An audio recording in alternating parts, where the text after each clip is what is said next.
Hey guys, Jay, welcome back to the channel. Guys, this is absolutely crazy. Today, something just dropped, which is just blowing my freaking mind. But we're gonna get to that in a little bit. There are a couple of things that you want to talk about. Some amazing um, things are happening in the toy industry. I mean, so many things are changing so quickly. Mattel and Hasbro are joining forces. What the heck is with that? You know what I mean? And now, possibly, quite possibly, again, it's a rumor for now, but apparently Mattel and Playmates is going to be doing something. Like, what is going on here, everybody? This is absolutely nuts. Like, the partnerships that are starting to happen in the toy industry are just absolutely blowing my mind, and I don't know what to think about it. But that leads me to today's topic. Holy crap, everybody. Other than the established brands that are out there that have been there, billion-dollar companies that have been giving us toys for decades, which we've enjoyed. They made so many different properties. We're talking about like G.I. Joe, we're talking about Master Universe, we're talking about Mask, we're talking about Brave Star, all these great figures, Dino Riders, you know what I mean? Jurassic Park, all these crazy, crazy toys that everybody's just chomping at the bit. And now we have some amazing indie developers out there who have been just taking the toy world by storm. I mean, we just have to look to our friends over at Ramen Toy who are doing just some amazing, crazy work. Congratulations to them on their campaign for the Ramen Racer, and of course, upcoming is going to be their Machina line, which homages the wonderful Mask line from the '80s. And then, we have some other huge, up and coming toy developers. As a matter of fact, we have someone here tonight who is going to navigate us through his campaign, which is just capturing the imagination of people, particularly if you're into dino saucers or if you're into anything with dinosaur related toys. Before I bring him in, I wanted to bring in one of my very special guest who's been a wonderful friend to the show, of course, and of course co-hosts the show once in a while. Please help me welcome my good friend Ozstradamus Toyz. Oz, what's going on, my friend? How are you tonight? What's going on, Jay? Long time no see. Well, Long time, actually, brother. It's only been not a so day. long It's this only time, like a it's only day. been a day. It's only been a day. Are you recovered now? Did you get some sleep? Like I know that Oh you had God, not at some work. all. Not at all.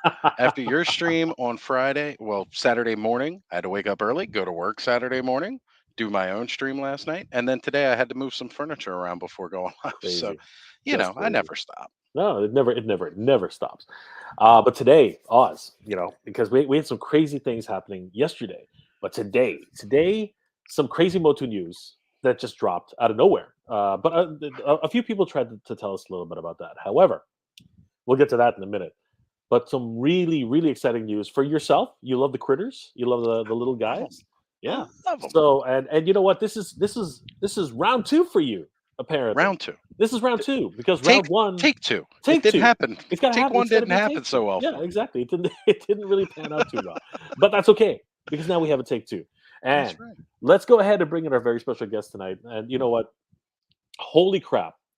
What has been going on with this campaign, Oz? I mean, this one has literally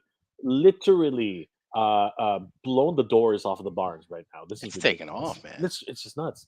And I want to find out more about this from the man himself. Guys, please help. What help? Blah, blah, blah, blah. I'm so nervous. I'm so nervous. I can't even talk.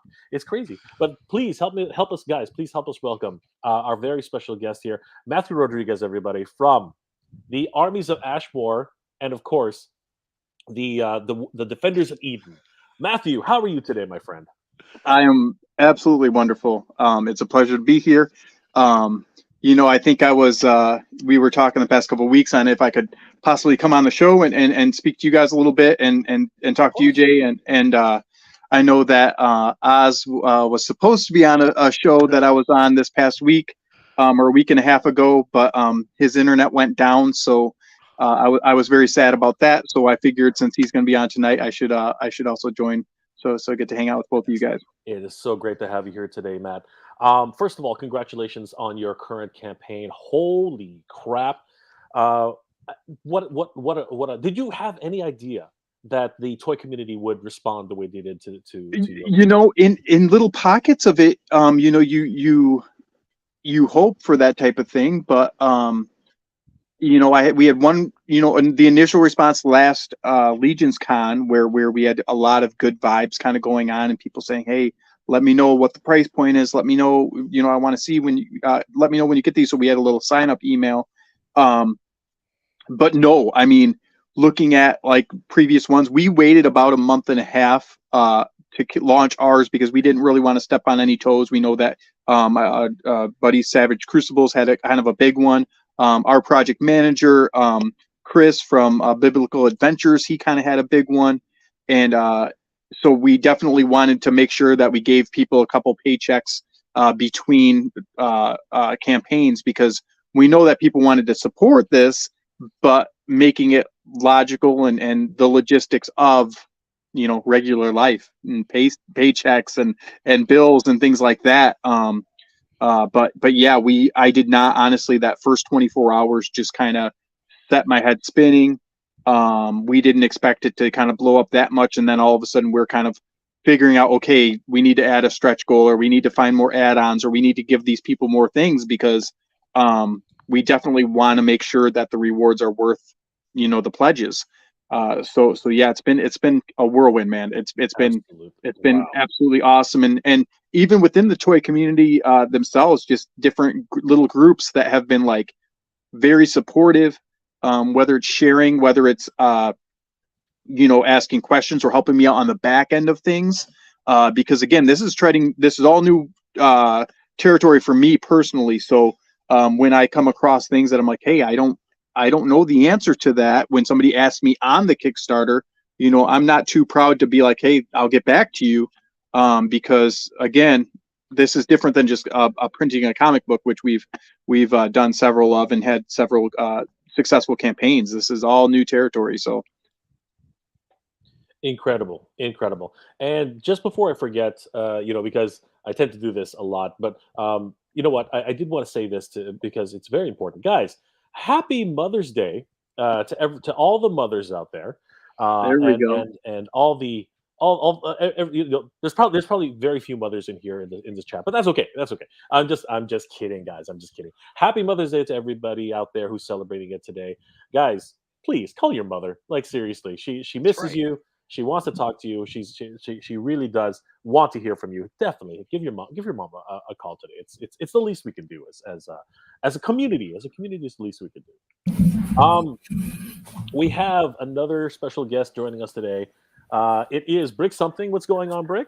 Hey everybody, happy Mother's Day on that note too. Not a mother myself, but having a great time with Mother's Day today and yesterday. It's a Mother's Day weekend, so yeah, I actually told, how you doing, Brick? I told my mom this morning, actually, like on Facebook, when she said something about it being like, oh, she's proud of what I'm doing with this campaign, and I'm like, you bought me the He-Man toys, so this is kind of your fault. All her fault. Love it. But that's okay. That's a good thing. You know what? The fact that our parents and particularly our mothers nurtured this idea instead of like stifling it, it's such a great thing. I remember early on in my career, in my life, my mom wanted me to be a doctor. She wanted me to be a lawyer. She wanted me to be anything else except for a graphic designer or an artist or anything like that. And I remember the first time I told her I didn't want to be any of those things. She was very, very disappointed, extremely so. But then, you know what? Given a bit of time, she just said, do what you have to do, And I still have all my old, well, as many as I could keep, all the toys that she gave me. She was a pack rat. She kept all my toys. I would not have those toys right now if it wasn't for her just keeping them. She's even got a whole box full of Golden Girls that not the Golden Girls that a lot of people think about. I'm talking about the Golden Girls, which were supposed to compete with She-Ra, right? Yep. Those Golden Girls, if anybody remembers those. Check Pixel Dan if you don't remember them. They are but tough yeah, to it find. was crazy. So, Matt, Brick, do you have anything? Do you have any questions for Matthew? Since you just joined us, is there like a Yeah, can you give me all my figures now? I'm right there with you, man. I've backed, and you announced that you're doing these sort of blank figures, and now I'm like having to go back and figure out what else I'm going to add. So excited about that. No, I was gonna say the blank thing too is it's like as you navigate this stuff and as things kind of evolve, you definitely want to listen to the people that are in the community. Yeah. And there were enough people that were kind of just saying, hey, can we get a price point on the blanks? And obviously it's less paint work. It's just a blank. It's just assembly. So we figured out the numbers and everything. And all of a sudden it was like, all of these pledges kind of jumped up 35, 35, $45 a piece, all these blanks. So boom, boom, boom, boom, boom.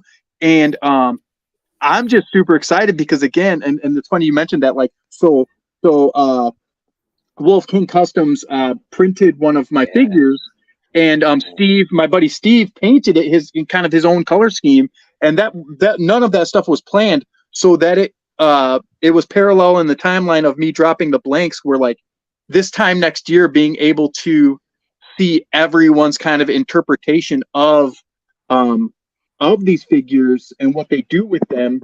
It's going to be really cool, and cultivating that creativity definitely echoes something that's been done since the beginning of kind of the studio I hired, Four Horsemen Studios, where if you know anything about those guys, it's about that creativity and building that community. And so now all of a sudden we're seeing all of these Monkey King customs that are going to be happening, and everyone ordering those too as well.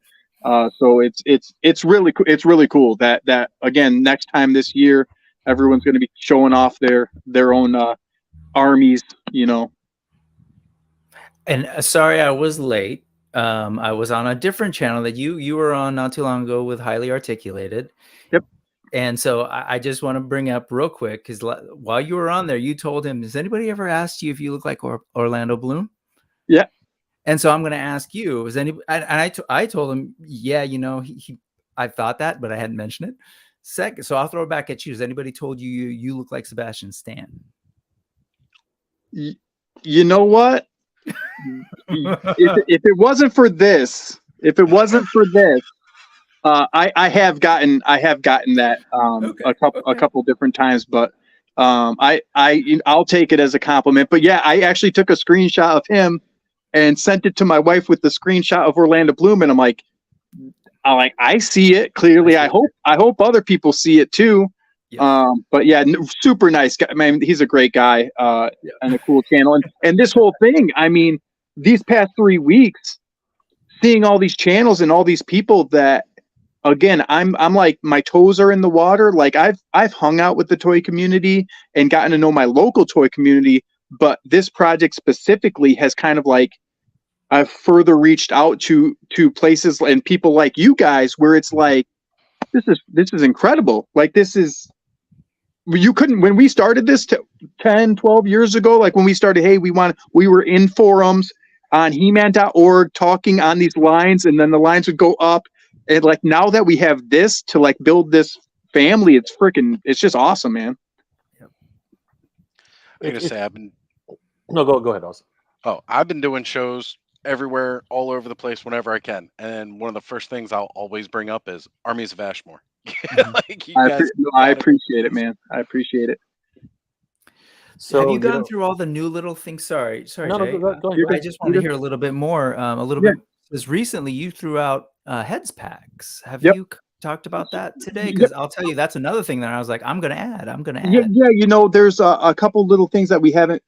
So I guess you guys will know, and your people on here will be the first here. So for sure, the head pack's going to happen. There's a lot of our single backer people that they want to just be able to be creative, and so if we can give them 3 alternate heads for whatever basic buck they got, we just want to make sure that the numbers work out. So this is essentially what happened. Like our Bronto has a full neck, so that's a secondary piece. But what some people don't realize is all the other dinos have also those neck pegs. So there's going to be a ball here, neck, ball there. So the movement's going to be crazy. So we just want to make sure with this head pack, we can keep at a certain price point, but we include those necks for each actual character. And so that's what we're kind of figuring out the back end of right now. So for sure that's happening. We had Milwick drop the bomb and open up the weapons pack. So that kind of gave us a little boost too. So then hopefully this week we're gonna drop another. We're gonna open up one of our figures, one of our stretch goal figures, and see if we can make the needle move again. And my artists, CJ and Andrew, have been like begging me to drop a kind of a bigger stretch goal bomb. And so we have something called, and I'll just tell you what they're called, and I'll leave it up to the imagination, but they're called the Subterranean Sentries. And it could be a 4-pack, but that can get expensive, so we might sell them individually. But if there's anything that's subterranean that might have a greenish hue color, that could possibly be for individuals, we are looking forward to possibly dropping that soon. So I just don't want to overwhelm people, because they're expensive figures. But we also want to make sure that the numbers are up on production. So if somebody wants a certain color scheme that is reminiscent of some tubular dudes, then they might get to see that later on this week. So that's crazy. That's crazy. And as a matter of fact, unfortunately, my numbers are in Canadian, but we should just take a quick peek at how the campaign is going, because I got to tell you, this is absolutely insane. Like, this is pure insanity. So, guys, as of today, with 20 days left to go, this is insane. This is absolutely ridiculous. I mean, you only started 10 days ago, right? And it's at Canadian $128,320 of a goal of $149,150 goal. That's absolutely ridiculous. You are so close already. So am I going to have to drive mine to you, yours to you too, with along with highly articulated, because I didn't realize we had so many fans above the on that side of the border. Well, we're everywhere. We are everywhere, brother. Where are you located? I'm in Ontario. I'm in Ontario. Nice. Where the Blue Jays are. I'm if anybody's a baseball fan, I'm over by where the Blue Jays are. Or actually some basketball fans would know where we are now. We did win a championship once in a while. But we're in Toronto, Ontario, Canada. So yeah, not hard. And no, if we will get them here somehow. I'm only 3 hours ish from the border. So we've got friends up in Kitchener. And so not too far, but we definitely love our fans to the north, because we're like in Michigan here. It's like it's pretty much Canada in some respects. Of course. You love hockey, we love hockey. It's all good, brother. So. It's all good. Yeah, no, I was down by your way. I watched a Tigers game not too long ago. So nice. I mean, it was already like 10 years ago now, but awesome to hear that everything's still going great over there. But yeah, what an amazing response from the toy community here. This is just absolutely blowing my mind. I mean, normally you wouldn't not that you wouldn't see a response like this, but you can tell if a campaign is going to do well in the first couple of days. And this type of response. Oz, can you bring up the American page? That way we can all of our all of our American friends can see what the heck they're, because obviously these are Canadian numbers which aren't making any sense to anybody. They're like, what do you mean $149,000? What do you I wish the Canadian numbers reflected in the backers too. Like in American it was like 391, but in Canadian backers it was like 427 or something. Yeah. See? Yeah. It's many fans. It's pretty crazy. And you know what? There's been so much support for this. Just an absolute wonderful outpouring of backers. I mean, tell us a little bit more about the storyline though, because obviously a lot of people are going to be backing this for the toys. But wonderful comic book attached to it, where it actually came from. Isn't that correct? Exactly. And I mean that's the main thing that's been this past week and a half. I told my wife it's been surreal that I started programming myself on some of these shows, and like early on when I'm pitching them at the table, and I've got the comic books there too, and I'm like, so even if you don't like these comic books or care about them, it's still cool dinosaurs. But then over the past 2 weeks, people are like, hey, tell me more about Defenders of Eden. Tell me more about this world. Tell me more about these characters. And so that's been super interesting, that the creativity behind it, that they're like, no, like we like the toys, but tell us more about this other stuff. Because, you know, at first some people don't realize, like, yeah, there's humans, there's snake characters, there's a whole bunch of different kinds of creatures. So we just wanted to make this as again, cast the widest net as possible, because of how big the figures are, and the tooling does cost a lot of money. And so yeah, we've got the Defenders side, and there's some bios, and there's some characters on there that, you know, we haven't even really touched on. But Tech Trek right there, that was actually my fan fiction character 15 years ago on the He-Man.org. That was who, if I was in Eden, or excuse me, if I was in Eternia, I'd be this mechanic down the road. Man-at-Arms isn't the only mechanic fixing everything. You know, there'd be these other characters. So that was my fan fiction character early on. Silver Glove, I named him after a character, a buddy, Scott, that I met on the org. He initially was kind of this guy that found Fisto's gauntlet. And so then we took all these fan fiction stories that I had made, and we tweaked them and dropped everything to do with Masters of the Universe, and we kind of made our own world. So, and then you have the General Ceros. He's going to be obviously one of the action figures that we feature.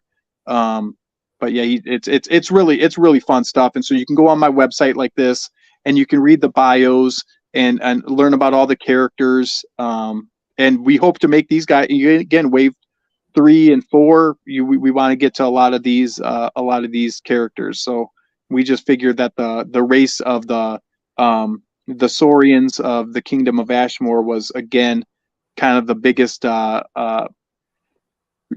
swing open the door to the toy community and say, hey, you can't look at this and tell me you don't dig it. You know, Thanos Copter, Thanos Copter, I wanted to see you in that Infinity War movie so bad, and you didn't show up. I always give him crap about that. He didn't make it into the MCU. So $93,949,000 in pledges of a $109,200 goal. Where did that number come from? Why such a, normally Kickstarters have like a round number, like 110,000, 120,000. Out of curiosity, where did that particular number come from? Is there a specific reason for it? Well, and the pie chart down below kind of breaks it down. But essentially shipping has actually gone up. And when I put shipping in there, people have to be aware that this project right now on Kickstarter doesn't include the shipping cost. Mm-hmm. That shipping cost in that pie chart that I have, that's to get the figures in their boxes finished, get them all the way over, there it is, get them all the way over to here. So that 10% shipping mark, that went up from 8% when we first did our initial numbers. So we just have to make sure that stuff's in line, because I've heard and seen stories of Kickstarters that when you're dealing with shipping that have kind of not gone well, and all of a sudden it comes up and kind of takes everything out of the budget. So we wanted to make sure that stuff was covered. So that's why it actually bumped a little bit as far as the top number goes. And then again, tooling and production, a lot of people don't realize with this stuff, it isn't, I mean, you guys are in the toy community, so you guys understand, but it isn't me putting $110,000 in my pocket and like, okay, we're done. Like, it's like literally almost all of those dollars are already accounted for in different places. And we just have to have some flex in that shipping side of things. We have to have some flex in the packaging side of things, since we're dealing with larger scale figures. And then now our production number, that number might be bumped because of how many people are getting these blanks. But yeah, it's initially it was going to be 98. I think we were going to try to raise like 98. And then we had to tweak the numbers due to production and shipping. So understood. Yeah, that makes so much more sense. And you know what? I'm sort of in the middle of something like that myself, and that's the scariest part, because if and here's the craziest thing about this, and you know what, guys, it's funny how these things develop. If we had these, like the numbers that Matthew is throwing out there 2 years ago, okay, 2 years ago before the pandemic, they probably would have been safe numbers. But all of a sudden, you fast forward 2 years, a container shipping from China to Canada now costs like 10 grand for a container. Okay, now you're not filling up a container, but you still need to purchase a spot in that container. Right. And what would have cost you $1,000 2 years ago is now costing you like $3,000. You know what I mean? It's absolutely ridiculous because again, I'm in the middle of something like this right now. Nobody should know what I'm talking about. Nobody should know what I'm talking about. But anyway, it's all good. But I do applaud all the efforts that you guys are going through. But and that was definitely one of the difficulties you've encountered. What are some of the other difficulties that you've encountered along the way? Like, do you have a whole team surrounding this, like answering questions and things like that, or? No, that's where it's been a little bit tough. Is that so? Our team stayed pretty tight as far as like the two guys that I have with me working on a lot of the behind the scenes stuff is going to be Andrew and CJ. And they're on the comic book. They're part of my comic book team, so they do a lot of design work for ideas from Mars in general, not just Defenders of Eden, but my other comic books. But yeah, those two guys are great. And then hiring the Four Horsemen to handle that side of things with the sculpting, and then also we have Chris from Biblical Adventures. We hired him to handle the project management side of stuff when it comes to the overseas stuff. So everything's been pretty tight, and I think that's kept things cohesive, not just with the concepts, but with the overall like direction we want to go. Because I mean, I don't know, with anything, you get too many kind of hands involved, it can kind of become a little bit of a mess from certain just behind the scenes stuff. So it's been nice that we've been able to keep things tight. Now I'm looking, Brick. I'm looking behind you, so it says Pains. So that's you too? No. I've just got a running background of a bunch of thumbnails from the show, and that was one. Okay, I was like, I'm still getting to know the faces to all the names. No. So okay, so no worries. No, yep. I was just trying to. Again, I see people in chats and I see people on Facebook, and I'm like, okay. Have I met you yet? It's stuff like that. So yeah. It's a tight knit community, and I believe if I'm not mistaken, Rick, you were actually just coming off of Payne's stream earlier. Is that right now? Actually, it was on Adam's Highly Articulated or Orlando Bloom. Oh, there you go. Yeah. And real quick, since we're doing callbacks, Matt, Thanos Copter, check out the Loki series and look carefully. Okay. Thanos Copter did appear in the MCU. Interesting. Yeah. I'm going to have to revisit. They just dropped a little bit of a trailer for the season 2 too. So I'm going to have to revisit that. And like this right here, like I talk about the people in the community that have been helpful. This was done up by Len LaGuardia from Wolf King Customs. So we wanted to show people all the points. And so as we get into production and we get those first test shots, and I'm able to share with all of you guys, all of the backers, I'm able to do the update saying, hey, this is how high he can raise his arm. This is what the pose can be. This is how much he can squat down. And it's going to be cool. It's going to be really cool seeing this stuff come together. And as I said on the Kickstarter, in one of my updates, is like, you guys are all part of this now. Like, you guys are like, this is your line. Like, this doesn't happen without you guys. So that's why it's really cool to stop and think about that side of it. That, like, no offense to the big guys. Like, I get it. Like, we wouldn't be here without Mattel and Hasbro and all these other cool lines that we grew up with. But the toy industry has slowly evolved. And obviously, the Four Horsemen Studios with Mythic Legions, they're paving the path that they're paving. It's like, we've never been here before. We've never been here before where, like, the community's this big and this aggressively involved. And so when it comes down to this toy line, like, I hope that every single person that backs this understands, like, this happened because of me. I want them to feel that, because that's the truth about it. Is it cool and is it creative and is it fun? Yeah. But like this support financially, this is something that we couldn't have done without the industry being where it is right now, you know? 100%. And you know what? That's exactly what these what platforms like Kickstarter are for, to actually make these dream projects come true.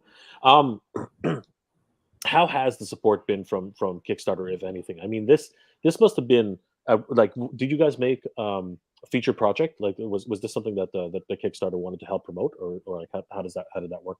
You know, not that I'm aware of. I definitely think that they should, because of how well it's done. But I get so much spam too from like people, like they're like, we saw your project and we want to help you, and it like kind of looks like it could be from Kickstarter, but then it's like, oh well, we just want money from you, like you pay us, you pay to play type of thing.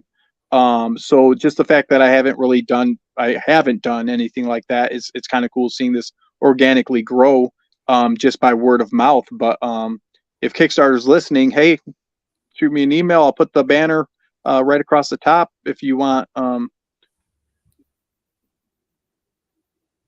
Yeah, I'm surprised, you know, that they haven't already done that. If that's not the case, it's really quite surprising. I mean, you've come so far in like only a handful of days, but Right. but you know what, the community has rallied around this. Have you read like, how did that happen? Like, did you have to reach out to a lot of the communities, or did a lot of people just that you knew from He-Man.org, or like how did that? Yeah, it's cool because I've had the pleasure of people reaching out to me, and for the most part, and me and friends just saying, hey, if you can get on a show, if they ask you to be on, just be on it. And so then I'm like scurrying, and the other morning I had to be on one at 7 a.m. because it's 7 p.m. in Australia. And then like all of a sudden I'm chatting with 4 guys in Australia, and they just look like me and my buddies with a weird accent, and they've got toy rooms just like us. And I'm like, this is everywhere. Like we're all, it's just cool.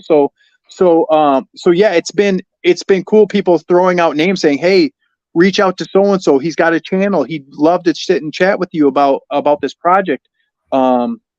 Because again, as a creator, most things that are in this realm, whether it be movies, toys, cartoons, everything, like you guys are getting ready to talk about Meg Foster, like I'm a sucker for the creative behind the scenes stuff. Like I grew up, I wasn't a huge Star Wars person, but I think I had the VHS, and it had this whole like behind the scenes, like the making of like VHS. I put it in and I was like, this is cool. This is the curtain pulled back. And so that's what makes this cool for me, is that it's like, hey, the curtain's pulled back. I'm showing you guys as we go. For instance, man, I wish, you know, I probably could maybe try to email it to one. You know what? I'm just gonna do it. I'm gonna. You guys can't see me right now, probably, or can you? You can or can't you?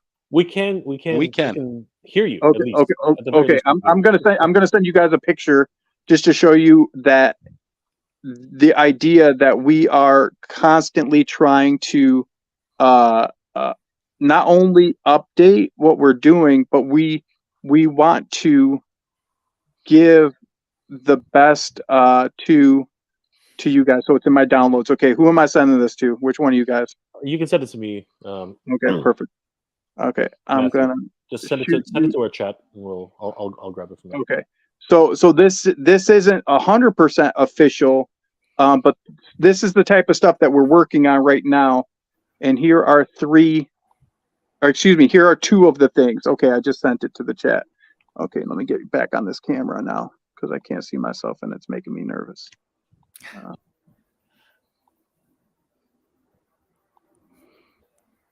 I've been highlighting some of the comments here as we've gone along, Matt, just trying to show you the support that's from the community in this chat alone, of how many people are already backing the project. You know, people are going all in, you know, 2 all-ins in some cases. And, you know, it's everybody loves everything that you're doing over there.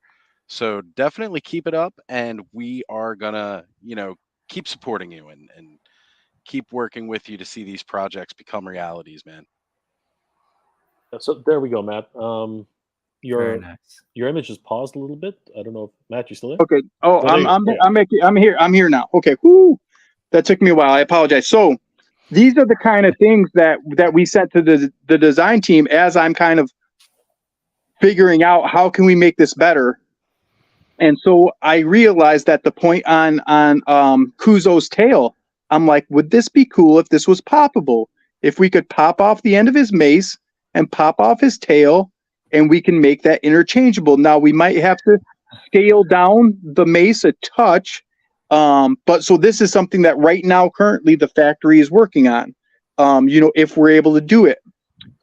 You guys have seen other pictures of the giant long big blast that comes off of Milwick's staff, but I'm looking at that end of it and I'm thinking, wait a minute, like what if we could make this two pieces? So then I went to Cornboy and I said, hey, what if a fist was actually in there so that it looked like he was either A, blasting a regular blast, keep it capped, B, take off the cap and it looks like he's blasting like an energy fist, and then C, you could actually put that cap of blast on his real fist so it looks like he's punching that.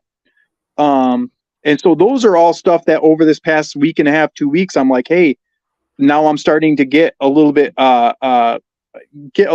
better footing, in this toy world. Is this something that's possible? So again, these two things, they're not 100% official, but they look like they're going to be, as long as we can keep the tooling cost where our initial quote was. So yeah, stuff like this, I want to make sure we continue to push that envelope of these figures. So I love the running changes. I mean, that's so great. It really does show the passion that you and your team have for this project. But at the same time, it's just improvements that people can really get on board with, and it really gives that added value at the end of the day for these figures. Just to remind everybody, how much is each individual figure if they wanted to buy one? So yeah, each individual figure on the Kickstarter is $65. If you do an all-in back of the 5, they drop down to $60 a piece. So if you do the all-in, they become $60 a piece. We basically cut off $25 off of the order, and then you get the whole wave. After you pledge either an individual or an all-in, your prices are adjusted to what those are. So essentially, if you do an all-in, you've reached the $60 a piece. So if you want to buy one more extra, he's $60 a piece. He isn't $65. Or if you want to buy a second all-in extra, he's $60, not $65. And so we definitely wanted to honor that because again, it's not a cheap toy. But we want to make sure, and because we've seen the third-party markets and the resellers and the scalpers, and we've seen all that type of stuff over the past 10 years. I want to make sure that the people that are involved with making this happen, this will be the least expensive you will ever be able to buy these figures, period. Because once they hit the retailers or Big Bad Toy Store and those things that we are definitely in talks with already, and we're planning on heading that way, they're going to be 70 to 75. I mean, on those outlets. So, or you might be able to buy them at a Comic-Con. You'll see somebody that has it for $100 on their shelf, or one of our, Kickstarter exclusives. They might try to, flip one of those or whatever next year. Those types of things happen. But I want to make sure if you're one of those backing numbers, it's going to be as inexpensive as it ever will be. 100%, man. You know what? It's completely understandable. I mean, like it's the same strategy that almost everybody's employing. Ramen Toy actually is a really good example of that. Their Ramen Racer just finished their campaign of $175 early bird, and it's gonna bump up to $250, right? But for a last push to get to 2,000, 2,500, they're offering a very special last chance at $200, only $25 more. But just like with anything else, as soon as it hits Big Bad Toy Store, which it already has, they're asking for the full 250 for the round racer itself. Which is, and that's how those deals are made when you're a wholesaler, and I'm able to, because they're buying in a higher number. That's kind of how the business side of it works, and so that backers and people that are interested, they can kind of get in on that before they hit retail prices. And also, again, like these blanks, you're able to add on the blanks. You're able to add on anything you want. These head packs that are dropping this week, so that you can kind of be creative and have fun on your own. Not wishing when you pass it at the Comic-Con, dang, I should have got that for 65. Now it's 100 on this guy's shelf at Motor City or whatever your local Comic-Con is. These blanks are genius, in my opinion. These are absolute freaking genius. I mean, it's working. It's doing wonders for McFarlane, and it's just this huge blank slate, because these are in and of themselves kind of like army builders as they are, right? So giving people the opportunity to actually color in their own and customize their own figures is just absolute genius. How has the response been, in your opinion, for these blanks? It's been. We're working on the packaging for them now, because it's been really cool. Again, that cultivating that creativity where somebody wants to make it more realistic and fit in with their Legion. Somebody wants to have browns in it and it fit into their Savage Crucibles, or somebody wants to like paint it neon colors and fit into their Ninja Turtle stuff that they got on their shelf. We definitely have sold a lot more than I anticipated. It's just, again, making sure that from a logistics standpoint, we do everything right. They're going to be in that light gray color, also letting those fans get what, I love prototype stuff. I love, these sample stuff. Sometimes that stuff can get super expensive. Len LaGuardia, again, Wolf King Customs, he printed one of the General Cirroses, and it's in that gray plastic, and that works. Like, you could put one of these up as a gray, like on your shelf, and it looks like a sample. It looks like an unpainted, prototype. So if you're a person that likes that look, but doesn't want to pay $400 for a legit one, that's also an option too, since we're printing them in that gray color. And again, there are people who pay big money for test shots. Yep. I know people who are just like obsessed with test shots, and it's amazing that they actually have an opportunity to get not a test shot per se, but a blank. And something that has this almost comic book feel. If they want me to, I'll write test on one foot on the bottom and shot on the other foot for them. If they want to get one of those, I'll write it on there for them, so that they feel like they got their test shot value. That is so funny. Oh my gosh. Oz, do we have any questions from the stream? Like maybe something we can do some highlighted questions. What do you think? Yeah, definitely. I've been highlighting as we go here to try and get those in. Okay, so why don't we start with Mythic Dolphin there? Mythic Dolphin. Let me get that back up here. Sorry, there's a lot going. Mm-hmm. All righty. So this is more of a statement speaking about, Is this This is Tiffany? Apparently, this is Tiffany. Mythic Dolphin, I love you. Tiffany is awesome. There can be like not snooty, but there can be like comments on the Kickstarter, so like, and on the updates and stuff like that are just like, you should do this or you should do that, and like, I'm fine like hearing people's opinions, but then when you got somebody like Tiffany in there that's just like, I love this, thank you for doing it, I want to back you. Voices like that are just so encouraging. So I thank you, Tiffany. I can't wait to meet you. And I appreciate it because again, sometimes it can be overwhelming with the, well, why are you doing it this way? Those types of questions. I can answer those questions all day long because I have reasons for everything we've done, but like, I'd rather just somebody just be happy about it. Mm-hmm. Looks like Linda what is the technology you're using for this project? As far as building the figures, I mean, in China, the technology, I mean, it's going to be. I think you might be asking about. So it's not. So these are plastic injected steel tools. So they're going to be just like any of your other action figures. It's not rotocast or anything anything like that. I mean, these are pretty big, beefy action figures. They're a touch on average. They're just a touch shorter than the ogres right now. I don't know if that neck peg is going to change any of that.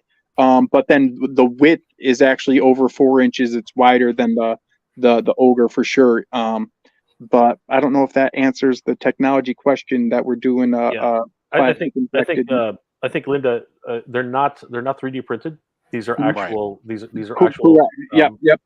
These are actual injected plastic from traditional dies, right? And that's where most of the costs come from. A die can cost anywhere between $20,000 to $50,000, and that's on the low end. Yeah, right? You're looking at hundreds of thousands of dollars for dies because they have to be able to be used thousands of times over. And then there's the shipping costs, there's the production costs, and things along those lines. Yeah. I'm not speaking for Matthew. I'm just relating my understanding of all that. So and all that stuff costs money. That's why when you see test shots and you see that stuff where everything's just random colors because they don't care, like they're just printing it in the colors that they have already set, because it costs money to change the stuff out. I mean, it's a pretty extensive process that they do. So I mean, even half joking, half not, somebody the other day said, well, why don't you just do your, I want your blanks in a brown color because, they want to do a more realistic, what they think Jurassic Park, blah, blah, blah. And I'm like, hey, if you buy 200 of them, I'll print them in any plastic color you want. Like that's the realist, the real side of the conversation. Yeah. Is that I can't just be one, like I tell this factory, print it in this one color for 10 of them and then change it over to something else. That's just not how it works. Yeah, unfortunately, there are processes involved in how these things are produced. Jabbar Robbins says, even Jay in chat, I bet the edit. Okay, well, I'll get to that. I'll get back to that in a little bit. Let's just concentrate on what's going in. Oh, we could. Hey, I'm good with Meg Foster. We can talk for any time of the day. I do know that your time is sensitive right now, so I just want to be cognizant of that. Payne says, I went all in and I got the blanks as well. That's amazing. Thank you, Tim. Thank you, Payne. That's amazing. I appreciate you. Let's see here. Zeri66 says the Four Horsemen rock. Yes, they Dude, do. So true. These horsemen, and again, like some people, the people that have seen these figures like sitting in front of them at shows, they can actually just see how incredible the detail is. But looking at let's see here, but looking at everything with the figure itself is, I don't know how to hide myself, but anyways, it's just the detail is phenomenal. And this is actually so we're going to have a point of articulation on the neck as well. So we're going to get some good range of motion, but let me take this helmet off here real quick. But the detail is just absolutely phenomenal. Cover my ugly mug up. It's gorgeous. No, it looks absolutely gorgeous. And then even hiding the little pin to hold the mask on, stuff like that. That Four Horsemen Studios, when I approached them and hired them, that was them. That was them that saying, hey, we got to have all these masks removable. Like that wasn't me being creative and being smart. That was them knowing just this industry and how they should be made. So that when I'm able to offer another heads pack or another different masks for each of them, that stuff can actually be done. That's incredible, and of course they bring a wealth of knowledge to the process. I mean, they've worked with companies like Mattel. They made their own company, and just so many different successes. For that particular team. And of course, hiring them just brings you this information. You don't even have to think about it anymore. It's almost as if they take care of it, right? And that's the thing too, is that just being thankful that, like, to their team saying, hey, I'm sure they get crazy people like me all the time saying, check out my sketchbook. Yo, I've got this. I want to make this toy line. I want to hire you guys. And just that they believed in the project enough to be like, yeah, we'll work out some numbers and you can hire us. You know, that in itself makes me and CJ and Andrew feel like $1 million, because hey, they think what we have to offer is quality, and fun and creative. So that's really a really cool feeling, because they could have been just like everyone else, like, that's cool, nice to meet you, we love you, but we work for the big boys. Like, this is, you know what I mean? So just thankful, you know, in that respect. Absolutely. John Brooks says, Matt, can you drive mine to the Philippines where I live? We'll travel by map. I don't know if you're familiar with what is it, the Muppet movie, the newer one, but they travel by map. But yeah, I mean, Philippines right now. So I guess since he's asking this right now, we are going to work with a company called Shippo, and that's who I've officially, like, I haven't said it outright. This is the first time I'm saying it, but Shippo is going to handle our shipping. I've heard great things about them. There's actually some recent Kickstarter toy companies that have used them and have been encouraging on the back end. So we're going to make sure that the shipping is as inexpensive as possible, because we want all of you guys not to feel like you can't get it because of the shipping. Now shipping is expensive, but again, we were just like, that's literally this whole week, my wife and I, all we're doing is like box sizes, weights of boxes, and we're gonna break down. We want to do like Canada, UK, Mexico, Australia. We got a couple different addresses. We want to show what all-in wave looks like, ballpark, what buying one with the head pack ballpark, those types of things, just to give people a little bit more peace of mind, because we do think that there are a handful of people that are like just nervous about that side of it. Yeah.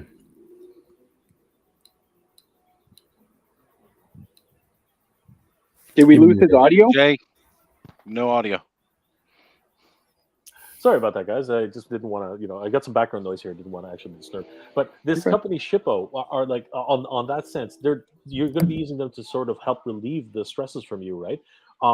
Are they the one? Do they handle all the logistics? Like, do they box everything for you, or do you have to actually do all the boxing first and then ship it and then handle it? Yep, I'm basically using them. Their site and their back end stuff is very helpful. I mean, we're going to be printing labels and stuff like that through them, but I'm doing that all here myself with me and my wife. But they do a lot of comparable shipping estimates, and kind of, it's like that, I don't know what the site would be, Travelocity, where they compare all the hotel rooms and stuff like that. Like, they definitely want to make sure we're getting the best shipping options. Somebody recently told me that, like, down in Mexico, it's a lot of DHL. So that's most likely who we're going to use for that. But again, and a shout out to Mr. Post with Savage Crucibles, because that's somebody that's been helpful. Again, this toy community, absolutely fantastic. But you got Jason from Animal Warriors of the Kingdom. You got Savage Crucible. You got these guys that we're not in competition, and it feels so weird, but like we're not in competition with each other. I think that what I'm selling and what I'm trying to present, this headless dinosaur, what I'm trying to present can fit on the shelves next to both of those guys' products. Can fit on the shelves next to Translucent Jesus from Biblical Adventures and Mythic Legions. And so because of that, they've all reached out and said, hey, you got any questions? And I'm like, dude, yeah, like I'm dealing with X, Y, and Z. And they're like, oh, well, we want your trip down this lane, the trip down this avenue to be a little bit smoother than what we had to do. And those guys don't have to do that for me. Like, they don't owe me nothing. They could be cutthroat and say, hey, use this instead of that. But they really could. And so it's just a testament to show that even the professionals in this industry, like Mythic Legions, like, what are they doing? They're cultivating new projects. Yep. Like, who does that? Like, Mattel's not over here having intern for a day, like, and trying to get like another company to spawn up and try to take a piece of their pie. Like, all we're doing is making the pie bigger, like, and we can all support each other. So it's been an awesome journey in that sense. 100%. Right, rising tides, right? And you're right. Just so you know, like, there's some dinosaurs missing, and they need to hang out with these guys. You're absolutely right. Exactly. Folks. Yep. Absolutely. Exactly. So Linda's asking, are clothes, belts, garments made for from textiles? So soft goods. Are those possible in the future, or? Yeah, for sure. We've been looking into capes and robes and different things like that. We don't have anything right now for that type of stuff, but even looking at somebody like Milwick or at a Ciros, if he had this kind of half cape hanging over, I mean, the possibilities are endless, and especially with the group that Mythic Legion's using personally right now on the soft good sides of things, that's definitely something that as we build this brand, we're going to be able to add these add-ons that, hey, you might not be able to afford another dinosaur because you bought the 5, and thank you for that all in. But for the small price, you can buy an add-on box that has these extra heads and these couple capes and new weapons, and try to make it so that people can grow their collection while we're growing the brand. So Jeff you're said- mentioning CGSM. You're saying that the soft goods that they're using potentially. No, for sure. Yep. Oh, that's great. That's again, Jay Filipinos, CGSM, and they do great work. And that's just gonna, again, rising tide, man. I just so excited about all the little sort of the indie toy makers like yourselves and all the artists behind the scenes doing things. It's great. Absolutely. Jeff White is just confirming the size. Are these the size of Mythic Legions, like half giants? So let me, you know what? I'm gonna go get. I don't have a giant, or dude. So I don't even know what the scale would be. So ogre, like I call these things brute scale, but let me go grab. Just broke a head. Let me go grab. Let's see here. So Linda, just to confirm, yes, this is tool and die. It is a tool and die mold. Yes. Exactly. Yeah, correct. Yep. Highly Articulated says, I'm keeping a blank buck. It's a great piece to appreciate the sculpt and the details. That's awesome. Thank you so much, Highly Articulated. Thank you, bud. Orlando, I look forward to your new season. Of what's that show? There's a show on Amazon right now that like has fairies and like it's just crazy. I know what you're saying. I don't know. Like I think there's another. It looks good though. It looks another season coming. So okay, so let's see if I can get this thing posed up here. Jeff White says he definitely wants the Milwick figure. There's something about him that people definitely. So let's see if we can show the scale. So that's going to be the tallest figure we have. So I guess you'll have to use your imagination as far as the size goes. But yeah, they're just big figures. And to I don't know if I can do it on him, but so we have been fiddling around, and because of how cool, it's gonna be tough. Because of how cool and simple, as detailed as the buck is, we were at a podcast and we were throwing ogre heads on this buck, and it is just fantastic. Like it just looks cool, and it gives you a different size compared to the ogres. Wait, Jeff, are you sold on the Centaur or the Milwick figure? Because he's sold on Milwick. That's got. I think it's Milwick. You showed him scale. Yeah, and for the person asking about ogre, you can sort of extrapolate. Here is an sort of ogre scale figure next to the Centaur. Yep. So.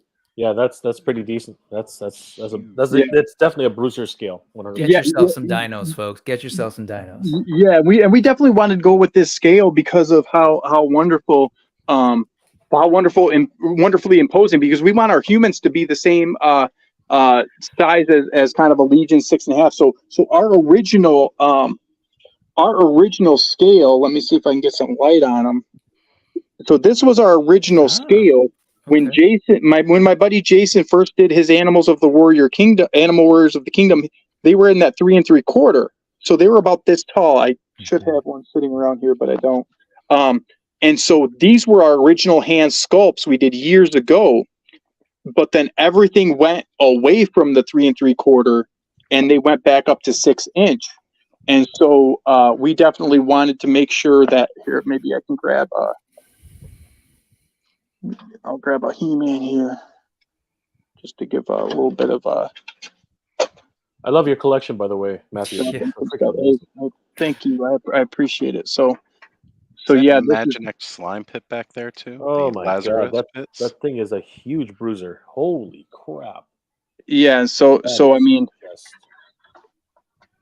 to have something like this be on your shelf next to whatever line you collect, that ball joint's going to be really cool in the middle there. But so. That's perfect. And so That's we great. can't wait to get these first test shots because we want to show people the posability. Where like even just his Magic Blast. So I'll show you. So his Magic Blast is almost as tall as He-Man. Not his, but the Royal Guard. I have tape on it right now because my wife broke it and she's gonna be mad at me that I threw her under the bus. But this is the staff. The spear, and that's about 12 inches. wow, that's crazy. Is the spear that's going to go with the Royal Guard Vasapo, that character. So, and that's how big it's going to be. Like people have asked me at toy shows when I try to show these off, and they're like, "Wait a minute, like this is a scale. This isn't like a 2-up or something." They're like, "No, like this is legit going to be how big they are." So. That is incredible. Holy crap! Like impressive to say the least. That's just incredible. So you have 20 days left, guys. So this is don't sleep on this. Seriously, this is something of an amazing opportunity here. Like these are beefy figures. They're huge in terms of like what you're getting for $65. That's absolutely incredible.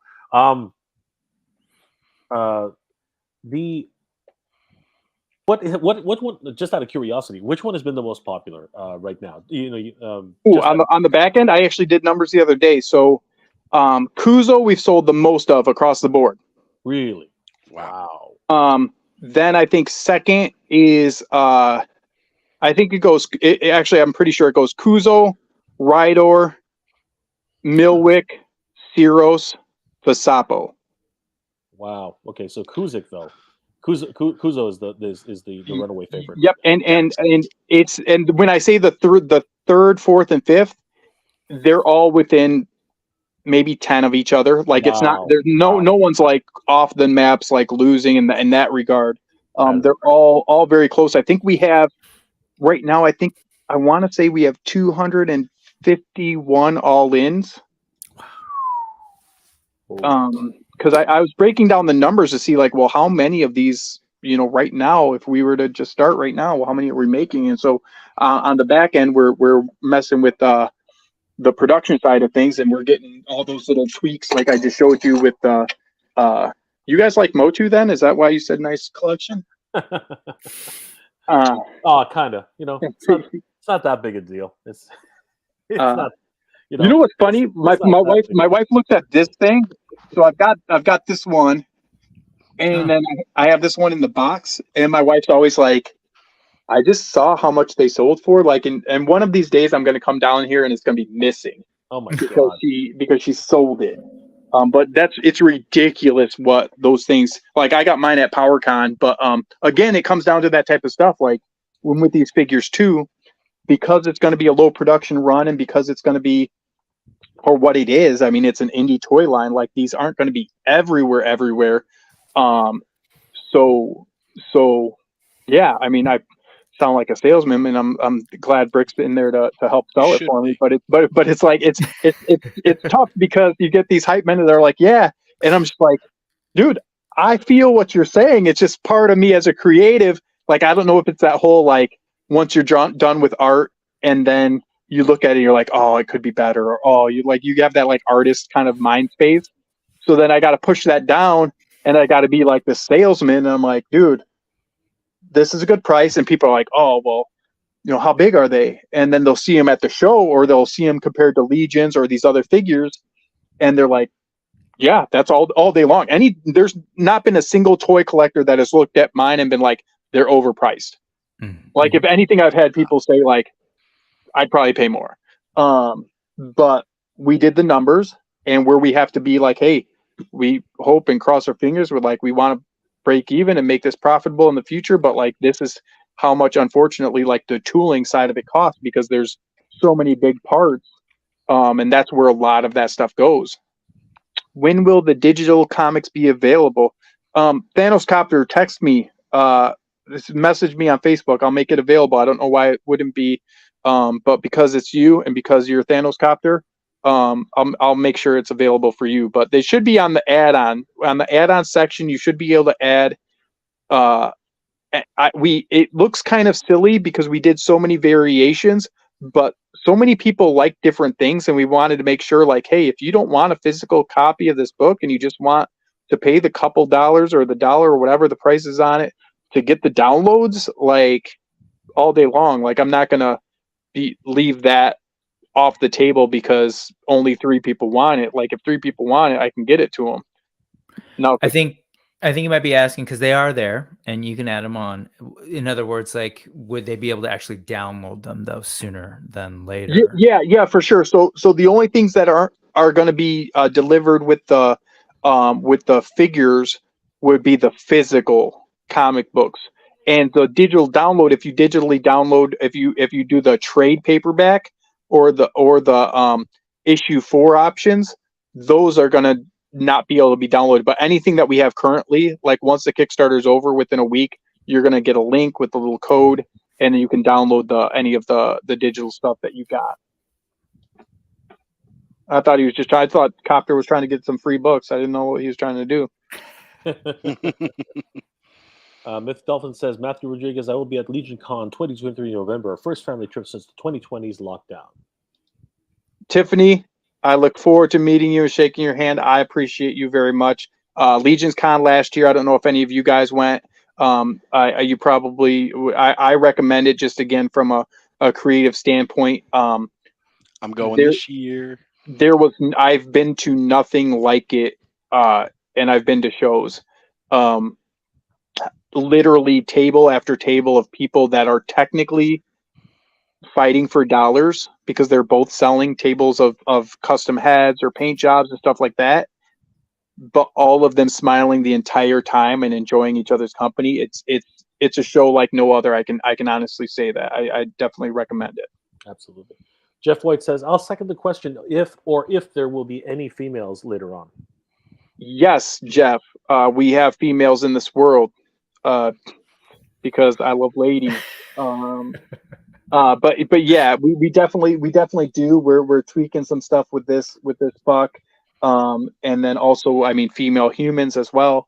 But we do have a smaller, not even thinner, but more of a standard size buck that we're looking at doing our other characters in the comic book with. If you follow us on Instagram, you can see some random pages, or on any of the Facebook pages we got. There's a new general. There's pterodactyls, there's raptors, there's a couple other characters that are going to utilize that smaller buck. We just didn't want to shoehorn everyone into this big buck. So, Monkey Jubis agrees that figures cost a lot since the place costs about 5,000. They cost a lot more than that, brother. Yeah. Well, that's just one. Like that's like that would be just like this type of thing. Like that's like, that's one piece of it. Yeah. So yeah, it costs thousands. Oh snap! We answered this earlier, but let's just go ahead. What was the influence behind Armies of Ashmore? Dinosaurs, TMNT, Jurassic Park? None of that, to be honest. It's all been heavily Masters related. I loved Turtles growing up as well. But as far as this project, the birth of it, and I've been on shows and I've spoken about it, you can actually, as goofy as it is, I think I have like an Ideas from Mars, which is my company, a blog spot like from like 12 years ago, where I actually break down the whole origin of it being called Defenders of Eternia. And it was, 100 years after King Adam died. What would it be like, this apprentice, Man-at-Arms apprentice, when he got older, there was this younger boy that lost his legs, you know, type of thing. So they were all kind of this MOTU inspired, and then essentially because of the contest at Classics, Master of the Universe Classics contest, that really sparked the idea of saying, hey, you know what? I don't want to enter these characters into this contest. I want to make my own stuff. And so that's where it kind of birthed from. But yeah, but and because of that, you and your team created a comic book, correct? Correct. Yep. And that's where the original comic book came. Like some of my figures or some of my characters, they started as just custom action figures that we made.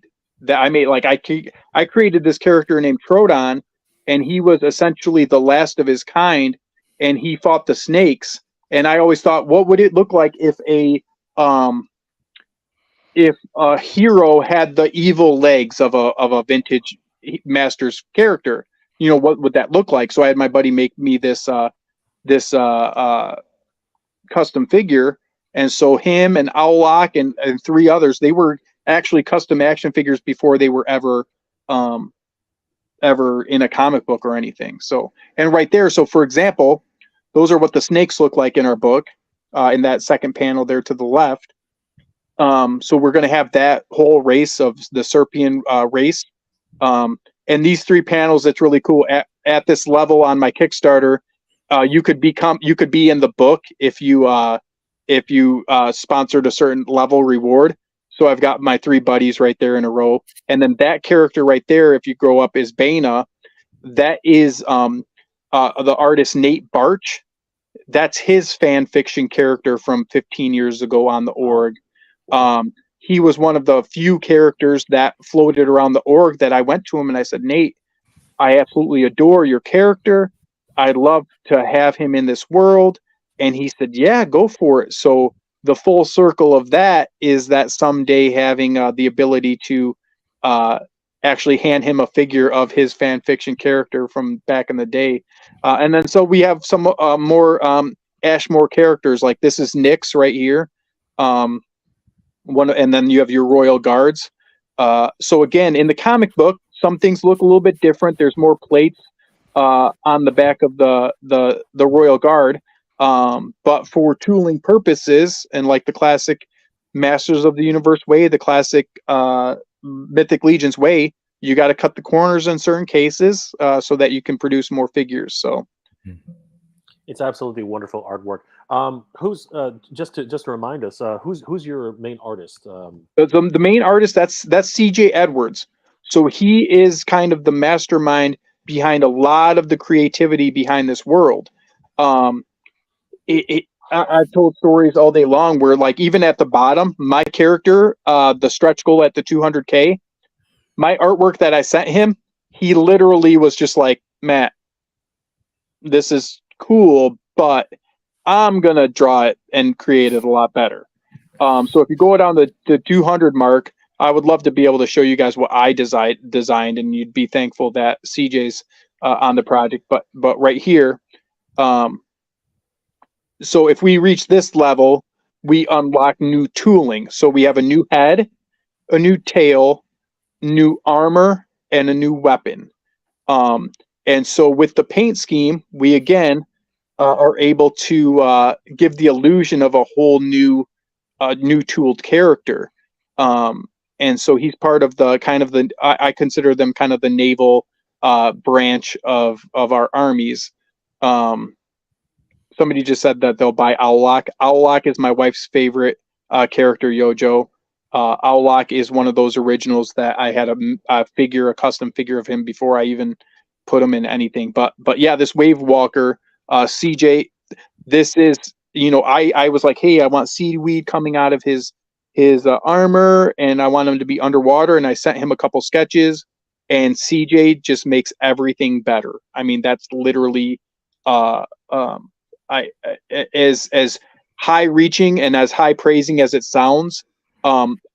Definitely it's like kind of a Stan Lee Kirby sort of thing, as far as like I can come up with a lot of creative stuff, but he has also put so much of his own kind of lifeblood and creative blood into this stuff, where his thumbprint is on it all day long. And then Andrew, he's done the colors since and design since day one. So like that Armies of Ashmore logo right there and the Defenders of Eden logo, again, I'll send them sketches and I'll send him sketches, but it would never be what it is without him as well. Like, I didn't design that logo of Armies of Ashmore. Now he designed a logo, and I'm like, Andrew, that's just one wave of the toy line. Like, why are you making the logo look so good that it's like it might as well be its own toy line? So, so we got here Ward and Klob up at the top, and so again, that's going to be, hey, can we do a new head, a new tail, a new armor?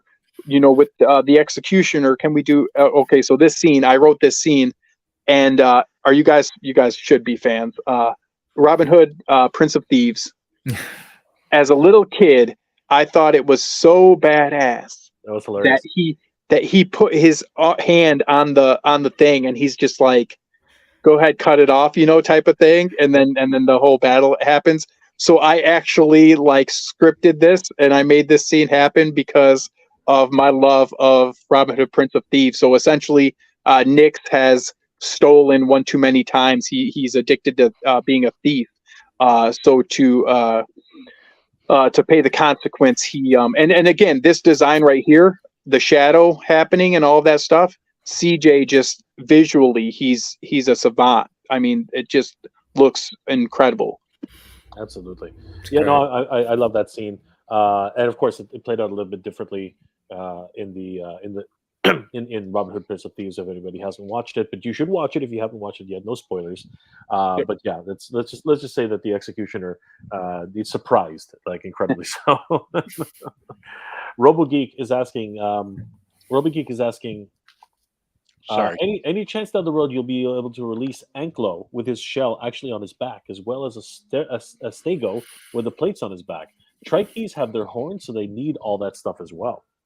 Well, I mean, essentially, that's the one part of it where there's that kind of that disconnect where, you know, I guess I'd say also to answer in full circle the question where people are like, why are there only herbivores? You know, we want carnivores. And I'll tell people, all the characters in this wave, they all eat meat. Like, this is Eden. Like, this is like, I know some of this stuff is like reminiscent and has flashes of what you know, but it's all fictional from an Eden standpoint. So what I'd say about that is his shield can be positioned. We made it specifically so that it can be positioned, it can be popped on to his back and make it look like it's his back armor if you're looking at him from the front or the back. So we definitely wanted to do that as well. So I'd say it just comes down to, again, tooling. That, like, if we could make all of these characters individually tooled and have the Stegosaur slightly smaller than the Brontosaur and different things like that, 100%. It's just money wise, I can't go on Kickstarter and ask for $700,000 for that. Like, it's just not realistic in any way possible. So this general right there, between her and then also if you see the Terra, I think that's the Terra 5. Those two characters are going to utilize a lot of the same buck, and we're able to do that kind of mid-size dinosaur character, the Ashmore character as well. So that's kind of a future thing that we've definitely been looking at. And there's those female characters that you were talking about earlier as well. Correct. Yep. Yeah, there's a wonderful world you're building here, Matthew. This is just absolutely crazy, and I do love this this effect where, you know what, the storytelling is told through different, you know, flashbacks. And ever since issue 1, when CJ did that with issue 1, we've tried to incorporate that at least at one moment in each issue, so we kind of have this kind of callback to this storytelling where it's a visual storytelling like that. So yeah, I mean, again, I send him all the panel work, like what I wanted to see, and a lot of it looks the same as this, but it's not nearly as creatively thought of, the way he comes up with it too, where I'll have a scene and I'm like, this is how it should look. And CJ's like, actually, if we put the camera over here, visually it becomes more stimulating. So I let them do what they do creatively, because that's right in their wheelhouse. So I'm the guy that I used to sketch stuff, and I could show it to you all day long and tell you how amazing it is and tell you how creative and cool and interesting it is. But it wasn't until CJ and Andrew got their hands on it where visually everyone's like, I get it. Like, I get it. You don't even have to speak anymore. I'm just looking. And that's where it's really come. It's just a beautiful piece, and you know what? I'm really, really amazed at where this campaign is going. So, guys, 100%. If you haven't already backed this project, I mean, yeah, there are 20 days left to go, but no matter what, this is an incredible project to be involved with. Matthew, thank you so much for being here today and helping us to navigate this. What are your goals? Like, I know there are a few stretch goals which we've already seen. Guys, if we hit, if the project hits, what is it here? 150,000. A brand new tool, a brand new figure will be the albino infantry warrior will be released at 150,000 backers, and then there will be the special projection Milwick. This will be a variant at 150,000 as well. So those are the. And so I will say that these two figures specifically, that we had a lot of people asking, like, hey, we get Defenders of Eden, it's its own world, you got your comic books, but we want a comic book with this stuff. And so we said, hey, yeah, we're going to do an Armies of Ashmore issue that's specific to this wave and these characters. So it's really cool how I've been writing about this Milwick figure and this albino mystery warrior, that they are part of this comic book. So when you read this comic book, you're going to see what happens and why these two are involved and why they're actual action figures. And so that's going to be a lot of fun telling that story of this group of heroes going out and what they come across. So those two are legit characters. And then this translucent figure, it's going to be translucent. It's going to have a glow in the dark in it as well. And so that's going to be a really cool figure to make. And man, you guys, you translucent figure collectors, you guys might be the craziest people I've ever talked to online, because I talked to a lot of people, but if these people, like, once this guy didn't win the contest that I had at the beginning, these translucent people, they were just in my DMs all night long. Hey, make that figure. I collect translucent. It's all I collect. I don't care how much it costs. Make that figure. And so finally we were like, you know what? We're going to release them both. They're going to be Kickstarter exclusives. Once Big Bad Toy Store and those other outlets hit, they're going to be able to sell you any of the other figures at retail price.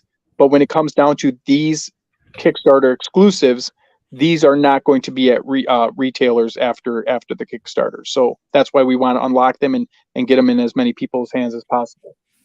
Absolutely, there's so many different facets of the collecting industry, and it's amazing. Some people just collect nothing but glow in the dark or translucent figures. It's absolutely amazing. And then of course at 200,000, your very own Wave Walker figure, and that just looks absolutely. I love the idea of brand new tooling, and I love the fact that these are almost crocodilian in nature, kind of thing. And that mask that mask will come off too. That's kind of standard on all these figures as well. So that is great. And just to furthering on one of the earlier questions, could there be some sort of add-on packs where you can actually put a shell on somebody or something along those lines, or like, is that something you guys have been thinking about later down the road, or did you say shell? Like a shell, or like the Stegosaurus? Yeah. Oh, 100%. I mean, when it comes down to that, essentially, if we were able to release like a new, what it would be called an armor pack, and have 4 more different styles of backs or fronts, or anything. Once this is tooled and once this is funded, we can do those things at a much lesser cost, because the initial cost to make the line itself is kind of that jump start, is that front end type of thing for that, what we're paying for. But yeah, if we have an armor set pack, or we could redesign these and again, they're painted beautifully, but we can redesign these so we can have a whole bunch of different sets shoulder armor, Mhm. you know, and all those different things. That, I mean, that stuff's all going to be there, and we're going to be able to get there once this first wave is funded. Yeah, for those who might have missed it on the sort of exploded view you had earlier, can you talk about the connection points that are available on these figs? Yeah. So I mean, that's going to be the main thing, is that we wanted to see. So you know, I've seen a lot of you kind of have that minimal articulation in the neck, so we definitely wanted to make individual neck pieces for each of these characters. You've obviously got the shoulder cut, um, and then you have the elbow and the wrist as well. So I think there's plus 18 plus as far as actual articulation points. And so even that the chest, I don't know if that's called the rib cage point, that's going to be cut there too as well. Oh, there we got it. And so even something as small as, if you zoom in, that shoulder piece, right there in this picture, that's not cut, but we actually have a cut version of it with the newer technology. So the reason why that wasn't cut right there at that top of that bicep was because of spacing. But there's this newer technology that bicep actually plugs into the elbow joint, and the bicep itself becomes a sleeve over top of it. And so we have both of those at the factory, and we've talked to the factory about, hey, these are the two options. What's going to work? What's best case scenario?